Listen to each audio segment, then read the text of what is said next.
सार बचन राधा स्वामी वार्तिक भाग दूसरा वचन 141। पहले मनुष्य को सीधी सड़क मिलनी चाहिए, फिर मुकाम को पहुंच सकता है।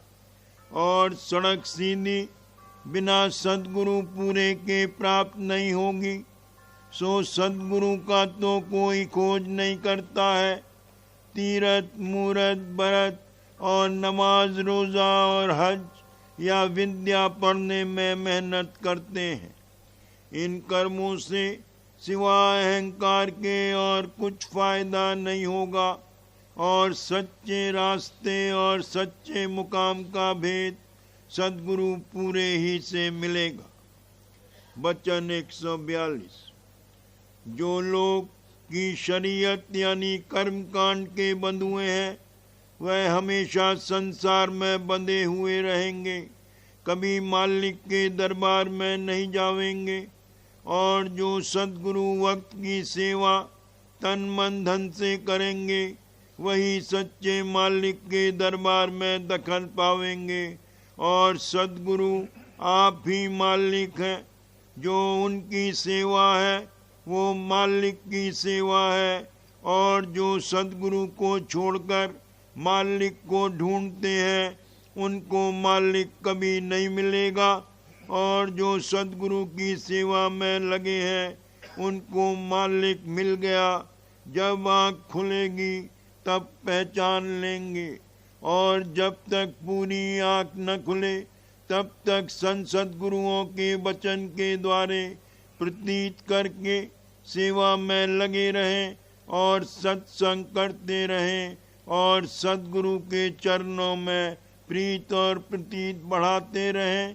एक दिन सब भेद खुल जावेगा। वचन 143। मुख्य जतन सद्गुरु वक्त की सेवा है। इसी से अंतःकरण शुद्ध होगा। जब अंतःकरण शुद्ध हो गया तभी बख्शिश नाम की होगी। इस वास्ते जो सद्गुरु की सेवा में लगे हैं, उन्हीं पर सद्गुरु की कृपा है। वचन 144। अंतर और बाहर की सफाई बिना शब्द के नहीं हो सकती है। सो पहले स्थूल की सफाई होके फिर अंतर की सफाई होगी। इस वास्ते पहले बाहर का वचन मानना चाहिए, और जब तक ये न माना जाएगा तब तक अंतर का शब्द प्राप्त नहीं होगा। वचन 145। भक्ति 4 प्रकार की है, तन, मन, धन और वचन से। वचन की भक्ति हर कोई कर जाता है, यानी जो पंडित भेका दिखाते हैं, वो कहते हैं कि आप पूरे संत हैं और आपके समान इस वक्त दूसरा नहीं है, और हार भी चढ़ा देते हैं। पर जब उनको वो हार प्रसादी होकर दिया जावे तब गर्दन मोड़ लेते हैं। तो मालूम हुआ कि उनका जितना कहना है वो कपट का है, और अपना ब्राह्मण और भेखधारी होने का अहंकार नहीं छोड़ते और सद्गुरु को गृहस्थी जानते हैं। ऐसे वचन की भक्ति बिल्कुल झूठी है। सच्ची भक्ति उसकी है कि जिसने तन मन धन सद्गुरु के अर्पण कर दिया है, यानी इन सब प्रकार से सेवा करता है, और बाकी सब कपटी है। इनको भाव नहीं आवेगा, यूं ही बातें बनाया करेंगे। वचन 146। संत सद्गुरु के सत्संग में जीव का आना मुश्किल है, और जो किसी सबब से आ भी गया तो ठहरना मुश्किल है। क्योंकि जिस वक्त संत वेद पुराण और कुरान सबको खंडन करके अपना मत सबसे ऊंचा और न्यारा वर्णन करेंगे, उस वक्त उससे ठहरा नहीं जाएगा। कोई खोजी या दर्दी ठहरेगा, क्योंकि वेद मत का भी निश्चय सुनने से आया है, कुछ देखा नहीं है। पंडित और ब्राह्मणों के कहने से प्रतीत करी है। इसी तरह संत वचन की भी प्रतीत करके जिस मुकाम को संत कहते हैं मान लेना चाहिए, पर ये बात खोजी से बनेगी, टेकी नहीं मानेगा। वचन 147। सद्गुरु और सत्संग उसी को प्यारे लगेंगे जो संसार में दुखी है, पर इसका कुछ नेम नहीं है। कोई संसार में दुखी भी है पर सत्संग की बिल्कुल चाह नहीं है। परमार्थियों की किस्म ही जुदी है। वही परमार्थी है जिनको चाहे संसार का सुख भी भली प्रकार प्राप्त होवे, पर बिना सद्गुरु और सत्संग के उस सुख को दुख रूप देखते हैं। और संसारी वो है कि जो संसार के सुखों को चाहते हैं और उनके न मिलने और छोड़ने में दुखी होते हैं, और ये नहीं जानते कि संसार के सुख सब दुख रूप है और आखिर को धोखा देंगे। वचन 148। इस जीव के मैल दूर करने के लिए सिवाय सत्संग के और कोई उपाय नहीं है। जैसे साबुन में ये ताकत रखी है कि कैसा ही मैला कपड़ा होवे, और जब साबुन लगाकर धोया तुरंत साफ हो गया, या कि घास का ढेर जमा है और जब उसमें एक चिंगी डाल दी, एक छिन में सब भस्म हो जाता है। इसी तरह सत्संग है कि इसमें जन्म जन्म के कर्म कट जाते हैं और संस्कार दिन ब दिन बदलता जाता है। वचन 149।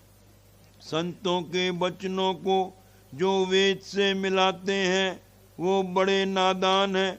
संतों की महिमा आप वेद का कर्ता नहीं जानता है, फिर वेद क्या जाने। और संत किसी के कैदी नहीं है। जिस वक्त जो मसलहत और मुनासिब जानते हैं वही रास्ता जारी फरमाते हैं। जो मानेंगे उनको फायदा होगा और जो नहीं मानेंगे वो अभागी रहेंगे, क्योंकि दुनिया में भी जिस राजा का राज होता है वो अपना कानून चलाता है। जो उसको मानते हैं वो फायदा उठाते हैं, और जो हुक्मदुली करते हैं वो अपना नुकसान करते हैं और हुक्मदुली की सजा के भागी होते हैं। वचन 150। संत दयाल इस जीव को पुकार पुकार कर कहते हैं कि तू सत्य पुरुष का पुत्र है। ऐसी करनी मत कर जो जम की चोट खानी पड़े। पर ये जीव नहीं मानता है और संतों के वचन की प्रतीत नहीं करता है। वही काम करता है कि जिससे जम की चोट खावे। संतों को इतनी ताकत है कि चाहे तो इसको जबरदस्ती मना सकते हैं और जम को भी हटा सकते हैं, पर वो अपनी दयालुता का अंग नहीं छोड़ते हैं। सिवाय वचन के और किसी तरह से जीव को नहीं ताड़ते हैं। जो बड़भागी है वह उनके वचन को मानते हैं, और जो अभागी है वो नहीं मानते हैं।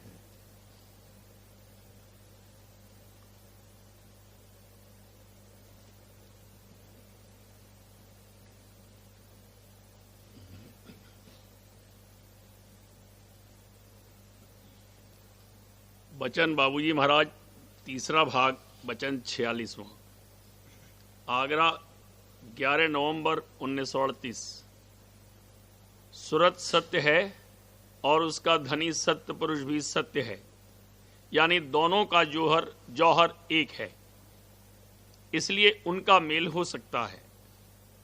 बाकी सब चीजें तन मन वगैरह अमेल हैं। चाल चलने के लिए तन मन को साथ लेना पड़ेगा, लेकिन ये अपनी अपनी सतह पर छूट जाएंगे और सूरज छड़ी होकर आगे जाएगी और अपने धनी से मिलेगी। सूरज भी सत्य है और उसका धनी जो सत्य पुरुष है वो भी सत्य है, यानी दोनों का जौहर एक है, इसलिए उनका मेल हो सकता है। बाकी सब चीजें अमेल हैं। सिवा सूरत के किसी चीज का सत्य पुरुष से मेल नहीं हो सकता। अंश अंशी से मिल सकती है, क्योंकि सूरत सत्य पुरुष की अंश है, वही सत्य पुरुष से मिल सकती है। और इसलिए यह जरूरी और दरकार है कि वो कार्रवाई की जाए जिससे सूरत तन और मन से, जो कि अमेल चीजें हैं, रफ्ता रफ्ता न्यारी होकर अपने अंशी और धनी में समाए। यही मालिक की निज मौज है और मौज का सार है।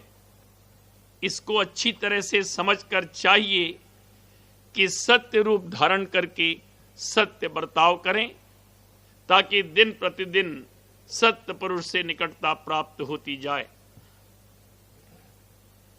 मन अमेल वस्तु है, वो कभी सत्य पुरुष से नहीं मिल सकता और न उसको ये चाह पैदा हो सकती है। वो सिर्फ सूरत का साथ देगा, सो भी लाचार होकर। मन काल की अंश है और काया माया रचित है। मन और माया सूरत पर बतौर गिलाफ के हैं, वो सूरत से तद्रूप नहीं हुए हैं। अगर मिलकर तद्रूप और एक हो जाते तो फिर नहीं उतारे और झाड़े जा सकते थे। गिलाफ रूप में ही हैं, इसलिए उतारे और झाड़े जा सकते हैं। सूरत इसीलिए नीचे भेजी गई है कि जिस देश में कार्रवाई करके वो गिलाफ उतारे जा सकते हैं, वहां सूरत जाए और उन गिलाफों में बरत कर उनको वहां झाड़ दे। गो सूरत उनमें मुजमिद हो गई है, मगर वो उनको उतार कर निकल सकती है और फिर अपने देश में लौट सकती है। यही रचना करने का मकसद है। सूरत अपने निज धाम में तो अकेली ही जाएगी, तन और मन कोई नहीं जा सकते। मगर यहां से चलना शुरू करने के लिए तन और मन को साथ लेना पड़ेगा। बिना इनको मीत बनाकर संग लिए हुए सूरत नहीं चल सकती। जहां तक तन का देश है वहां तक तन रहेगा, और मन के देश तक मन रहेगा और वहां छूट जाएगा। फिर आगे सूरत अकेली होकर जाएगी। मन को मीत बनाने को जो बानी में कहा है, उसका मतलब यह नहीं है कि वो धुरधाम तक सूरत का साथ देगा।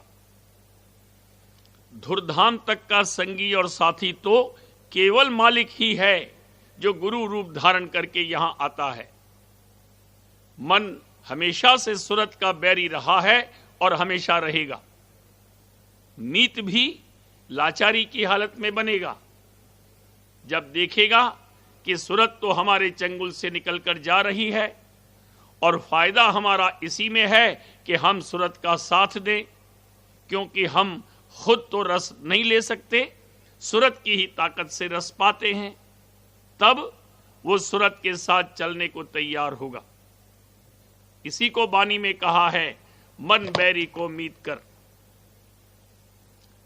मन और माया खुद चैतन्य नहीं है, जड़ हैं।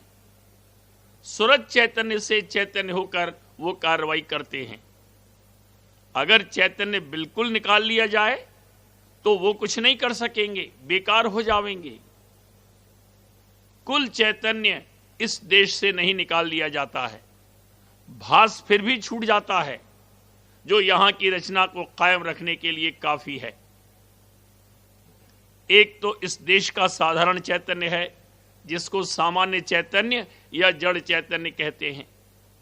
यह सामान्य चैतन्य पहले से यहां भर दिया गया था, यानी ये देश पहले इस काबिल बना दिया गया था कि जीव यहां रह सकें। जीवों की बस्ती बसाने के लिए जब सब सामान मुहैया कर दिया गया और इंतजाम हो गया, तब सूरत ऊपर से उतरकर आई और मन के साथ मिलकर जीव रूप पैदा हुआ, जो यहां कार्रवाई करता है। यह साधारण चैतन्य तो यहां रहेगा ही। दूसरे, रचना करने वाली काल की धार के साथ भी बड़ी चैतन्यता आई है, वो भी यहां रहेगी। अगर ये दोनों तरह के चैतन्य भी यहां से खींच लिए जावें तो यहां मरने की सी हालत और अंधकार ही अंधकार हो जाएगा। वो हालत सिर्फ प्रलय के समय होगी। सूरज चैतन्य इन दोनों से अलग है।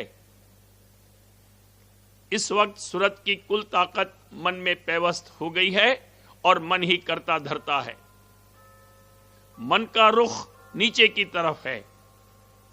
जैसे जैसे सूरज बरामद होती जाएगी, मन में से सूरज की चैतन्य शक्ति निकलती आवेगी और तब मन का रुख भी सूरज के साथ ऊपर होगा, क्योंकि बगैर सूरज के तो वो कुछ कर नहीं सकता। वो भी सूरज का साथ देगा और जहां तक जा सकता है वहां तक सूरज के साथ जाएगा और फिर अपनी सतह पर छूट जाएगा। कहने का मतलब ये कि जो सूरज चैतन्य है वो लौट कर जाएगा, बाकी जड़ चैतन्य वगैरह यहीं रहेगा और सूरज चैतन्य का भास भी कुछ यहां छूटा रहेगा। वैसे सूरज अंतर के अंतर्गत तो अपने वजूद से बाखबर और बाहोश है, मगर जिस गिलाफ में आकर बैठी और जीव रूप धारण किया, उस जगह जीव अपने को उस गिलाफ का रूप समझता है और अपने सत्य रूप से बेखबर है। गिलाफ के मुआफिक चाह और वासना पैदा होती है और उसी के अनुसार बासा मिलता है। गिलाफ और वासना का बड़ा जोर है और उनकी वजह से इसका नीचे उतार होता है और वहां की कार्रवाई करता है। नीचे उतरकर जिस घाट पर ठहरता है वहां का सामान अपनी वासना के अनुसार हासिल करता है और उसमें मोह पैदा होता है। यानी असत्य वस्तुओं को प्राप्त करके समझता है और कहता है कि ये मेरी हैं। मोह के बाद मद पैदा होता है। यानी इस देश की वस्तुएं प्राप्त करके और भोग विलासों में बरतकर उनका नशा चढ़ता है और उस नशे में गाफिल और बेहोश रहता है। चुनांचे जीव अपने को तन रूप और मन रूप समझता है, अपने असली और सत्य रूप से, जो कि सूरत रूप है, गाफिल है। बहुत काल तक इस देश में बरतने के बाद कुदरत के कायदे के मुआफिक जब यहां कार्रवाई करने की ताकत का जोर और शोर कम हो और वो थकित और गलित हो, तब सूरत के जागने का वक्त आवे और तब यहां से लौटने और उलटने की कार्रवाई हो सकती है। सूरत को जो भास रूप होकर तमाम शरीर में फैली हुई है, पहले समेटना होगा और समेटकर उस जगह लाना और समूह बनाना होगा जहां से कि चढ़ाई हो सकती है। मगर इसकी जरूरत नहीं है कि सूरत की कुल सूरत सिमट कर वहां इकट्ठी होवे तब चढ़ाई हो। सिमटाव भी होता रहेगा और कुछ कुछ चढ़ाई भी होती रहेगी, मगर शुरू में उसकी कुछ खबर नहीं पड़ सकती।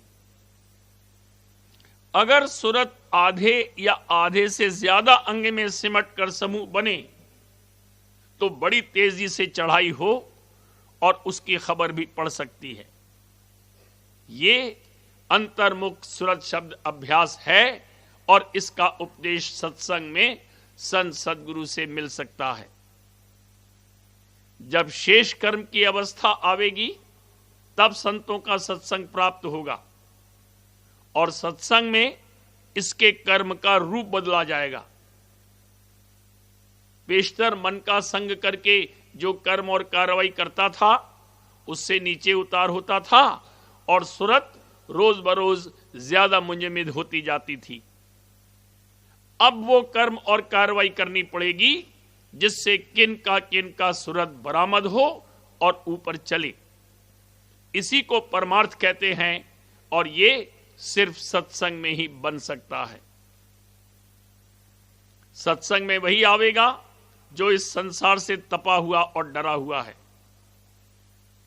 जिसको ये संसार दुख रूप मालूम होने लगा और ये समझ में आया कि यहां कभी सत्य सुख प्राप्त नहीं हो सकता, वो सत्संग की खोज और तलाश करेगा और उसी को सत्संग मिलेगा। अगर संत सद्गुरु विराजमान हो तो उनका संग तो सत्संग है ही, वरना साध महात्मा या प्रेमी भक्तजन के संग से भी दर्जे बदर्जे सत्संग का फल मिलेगा। संतों की वाणी को भाव सहित और समझ समझ कर पढ़ना और अपने मन व सुरत को समेटने की कार्रवाई करना भी सत्संग है। रहनी गहनी, आचार विचार और आहार व्यवहार वगैरह सब बदलने पड़ेंगे।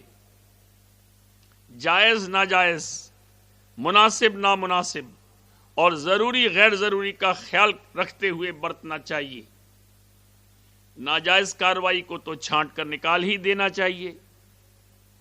अगर कोई करतूत और कार्रवाई जरूरी तो नहीं है मगर बवजह पुरानी आदत के करनी पड़े तो मुनासिब दर्जे तक वो की जा सकती है।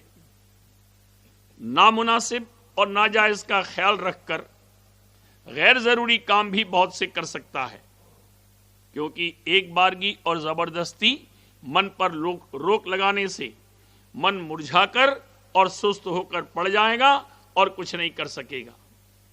धीरे धीरे और सुहाते सुहाते मन को मोड़ा जाएगा।